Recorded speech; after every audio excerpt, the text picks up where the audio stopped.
Hello everyone, and welcome. I'm excited to be here today to share a story close to my heart.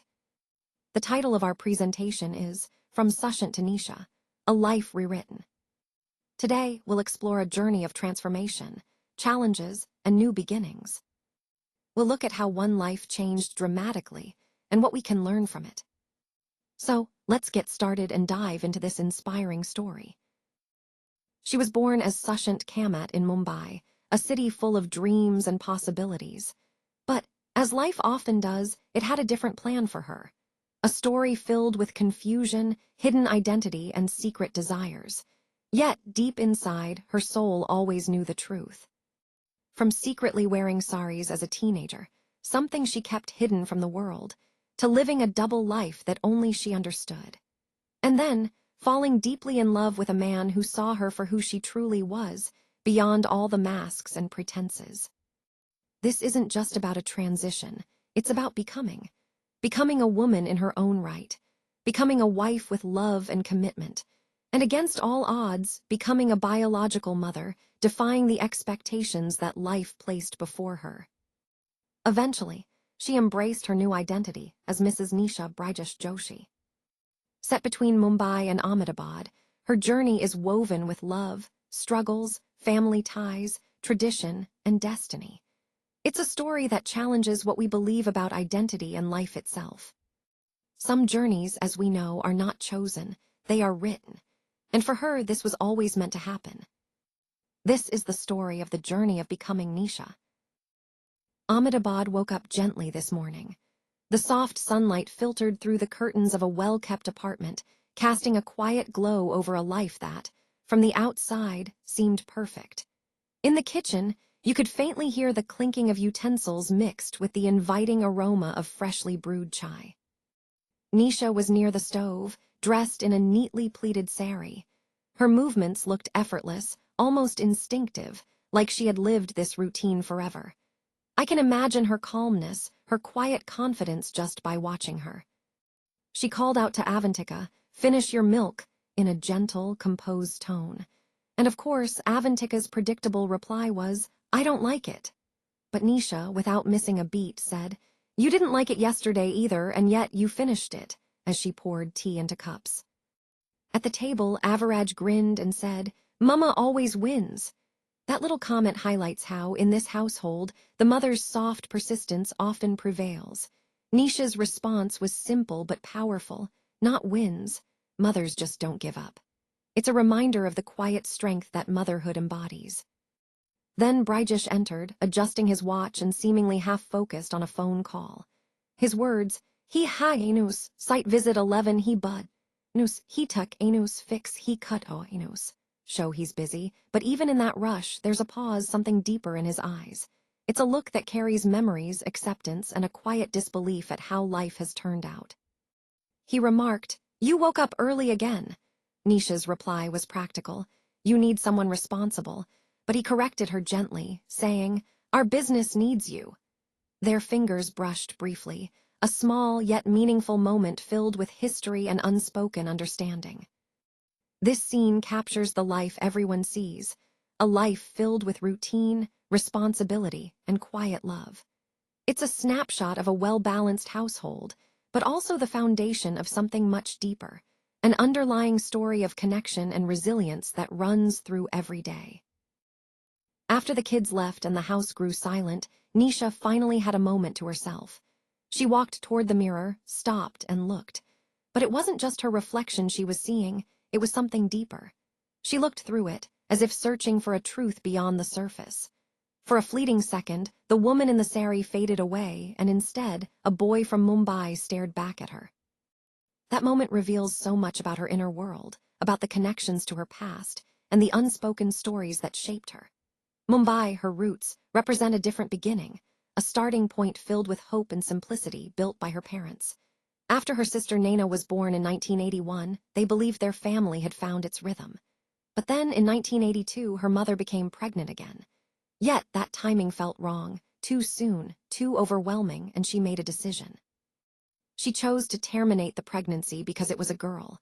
That was a moment she never spoke about again, but life had a way of remembering, quietly in the background. Then, in January 1984, her mother conceived once more, and this time everything moved forward. In October, a boy was born, Sushant Kamat. The family celebrated. They had their son, their balance.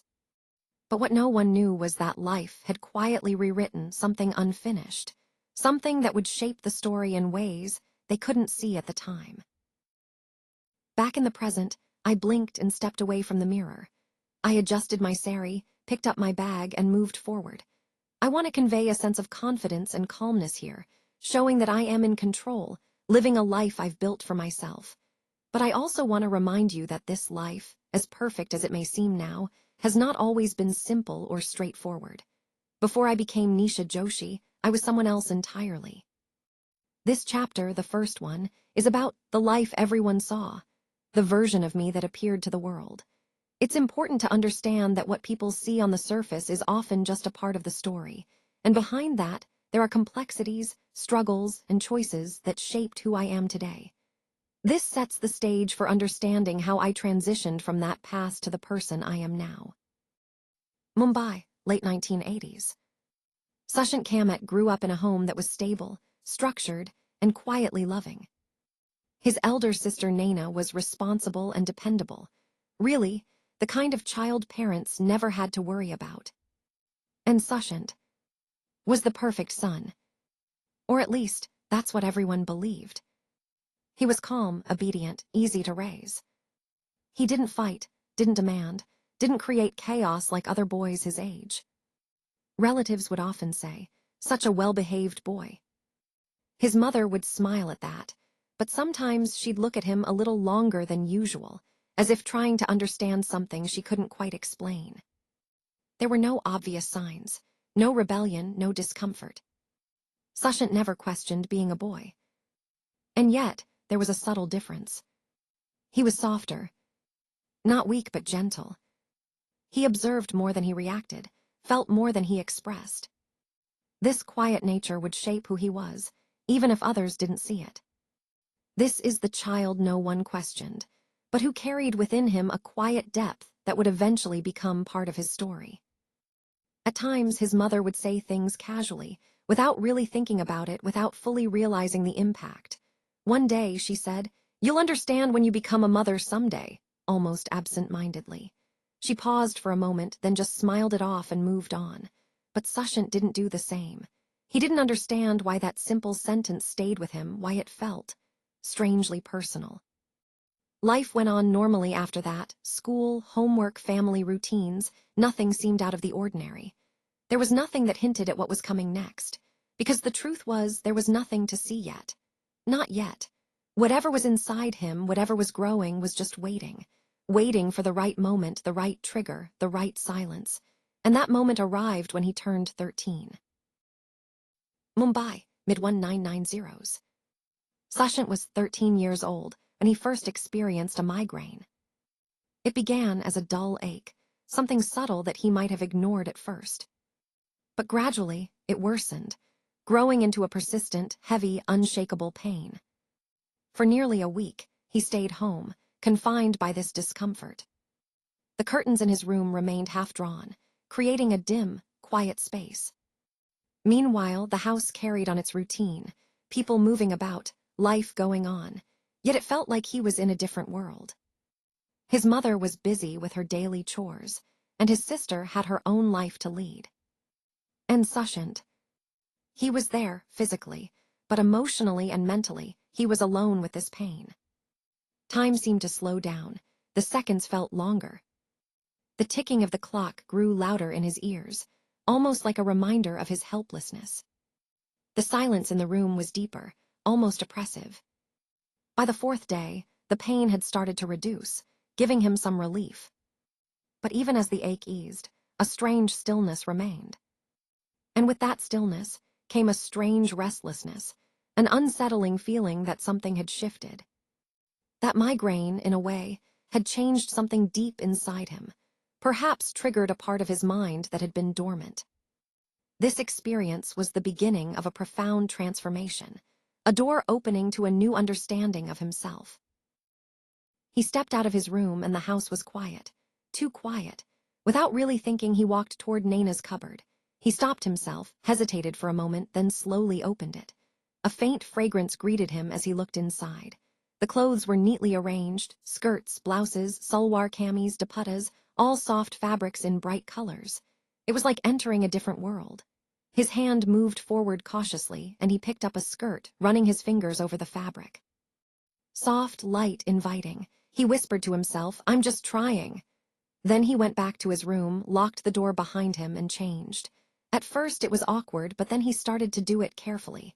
And finally he stood in front of the mirror. Silence filled the room. And then something shifted, not loudly or dramatically, but deep inside him. He adjusted the fabric carefully, tilting his head slightly as he looked again. There was no laughter, no embarrassment, no feeling of doing something wrong. Instead, what he felt was calm recognition. He softly said, "I look different," but deep down, what he truly felt was, "I feel like myself." The migraine, the isolation, the silence of that week, everything had led to this moment. Suddenly, reality rushed back in. He questioned himself, "What am I doing?" In that instant, he quickly changed back, folding everything perfectly, placing it exactly where it was before. He closed the cupboard, sat on his bed, heart racing. But that feeling, that reflection, it didn't leave him. It stayed, clearer than anything else. That day didn't immediately change his life. There were no decisions, no labels, no understanding. But something inside had been awakened. A part of him that had always existed, but had finally been seen. Now, in the present day, Nisha stands in front of her mirror once again. Her fingers gently touch the edge of her sari. That day, that quiet afternoon during a migraine. It was the first time she truly met herself. Not as Nisha Joshi, not as someone online, but as a truth that would one day become her entire life. The days after that moment didn't look different from the outside. Sushant went back to school and life resumed its routine. But inside, something had changed. The mirror had shown him something he couldn't unsee, and now, even when he wasn't dressed that way, the memory lingered. A quiet pull, a curiosity that refused to fade. At school, the conversations among boys started to shift. They talked about girls who they liked, who they found attractive. There was excitement, energy, curiosity. Sushant listened, observed, and tried to relate. But something didn't match. He could understand what beauty was and say someone looked nice, but the feeling others described was missing. One of his friends asked, "Don't you like anyone?" Sushant shrugged and said, "Not really." They laughed it off, but he didn't.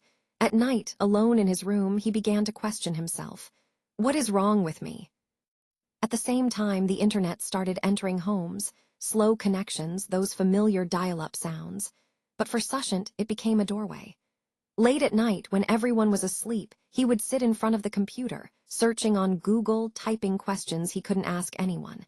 He wondered, why don't I feel attracted to girls? And why do I feel different? Words like gay, transgender, and identity appeared on the screen. They felt unfamiliar, too big, too distant.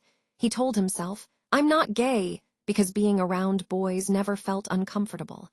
There was no conflict there, but there was something else, something he couldn't yet define.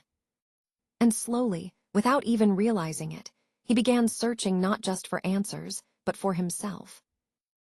As Sushant was trying to understand himself, life at home took a sudden and heavy turn. His father's health suddenly worsened, and hospital visits became more frequent. The atmosphere grew quieter, and the house felt different, more subdued and tense. Responsibility shifted onto his mother, who became increasingly occupied, while his sister stepped up to fill the gaps. Meanwhile, Sushant found himself left alone more often than ever before. That loneliness actually created a kind of space, a quiet, reflective space. And within that space, Nisha started to grow. What began as simple curiosity gradually turned into a habit. When the house was empty, he would open the cupboard again, this time without any hesitation. He started exploring everything inside: clothes, jewelry, makeup, shoes. At first it was clumsy, unsure, but very quickly it became natural, like second nature. He didn't really know how he learned it all. There was no guide, no instructions. Yet his hands just knew what to do: how to drape a saree, how to apply lipstick evenly, how to adjust bangles, how to walk in heels without stumbling. It didn't feel like learning, it felt like remembering. And the mirror became his safe space, a place where confusion turned into clarity. Every time he looked at himself there, he felt whole, complete. That reflection showed him who he was becoming, and it felt like finally finding himself in that quiet, personal space. The internet, as many of us know, was no longer just a place for searching or browsing. It evolved into a space where people could truly exist, express themselves, and find a sense of identity. One night, while exploring chat rooms, Sushant decided to create a profile. He didn't overthink it or plan it out too much. He simply typed a name, Nisha Joshi, and in doing so, he unintentionally brought her into existence.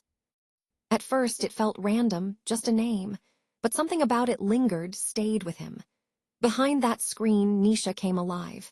Men began talking to her, not to Sushant. They complimented her, listened to her, and desired her.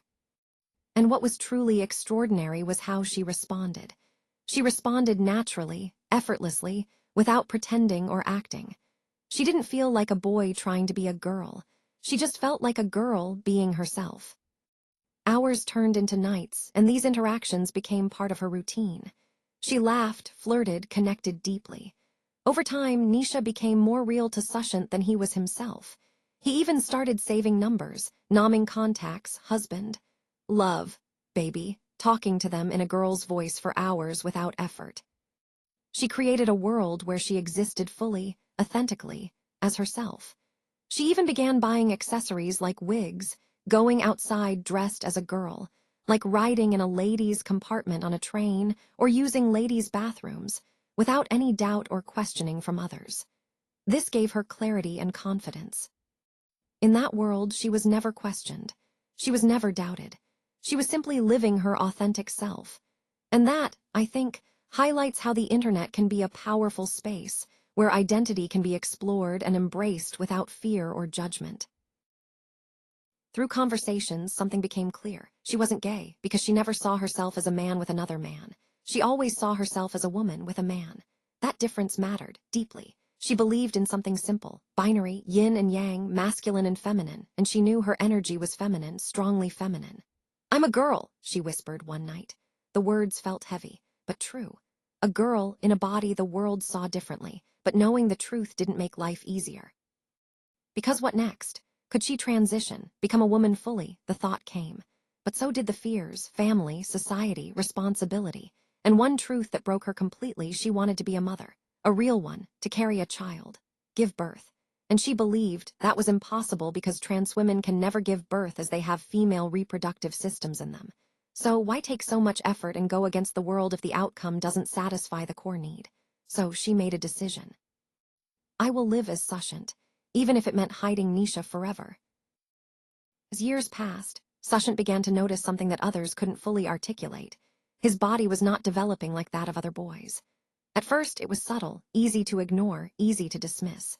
But slowly, detail by detail, the differences became impossible to overlook. His face retained a softness that didn't fade with age. It had an oval shape, smooth contours, and fuller cheeks that carried a natural glow. When he smiled, a faint dimple appeared, something more often admired in girls than boys. His lips were fuller, and his eyebrows were naturally shaped, almost as if they were defined without effort. His eyes were almond-shaped and expressive, framed by slightly longer, delicate eyelashes that gave his gaze an unintentional femininity. But it wasn't just his face. His neck remained unusually flat, with no visible Adam's apple, no sharp definition that typically marks male puberty. His voice stayed soft and higher in pitch than most boys his age. It was gentle enough that over phone calls, people would often say, "Hello, ma'am," and he would never correct them. His body structure followed a similar pattern. His shoulders stayed narrow, his hands small, with slender wrists, so delicate that smaller bangles fit him naturally. His fingers were slightly tapered, with neatly shaped nails that didn't require effort to look refined. Even his feet were small, closer to a female size, around a size 7.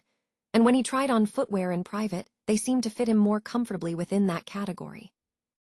All these details, the softness of his features, the delicacy of his build, highlight how his body was developing differently, connecting to the larger theme of identity and self-awareness that runs throughout this presentation.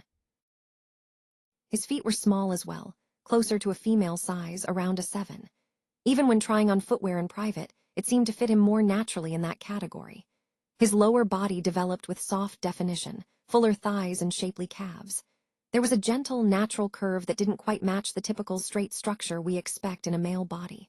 But what confused him the most was his chest. There was subtle development, not obvious enough to be seen immediately, but not absent either.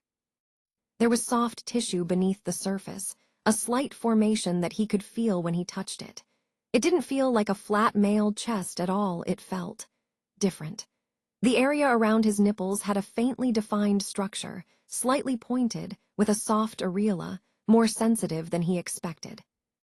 And then, when he decided to wear a bra just out of curiosity, something unexpected happened. His chest took shape naturally. The fabric didn't feel artificial, nor did it seem like he was creating something that wasn't there. Instead, it felt like he was revealing something that already existed. A subtle curve formed, and a visible outline appeared. This experience highlights how his body is speaking differently, showing signs of development that challenge typical gender expectations.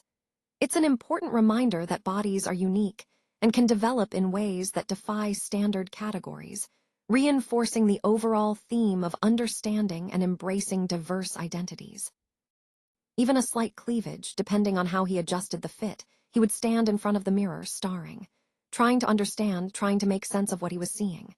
This shouldn't be possible, he would think, but it was.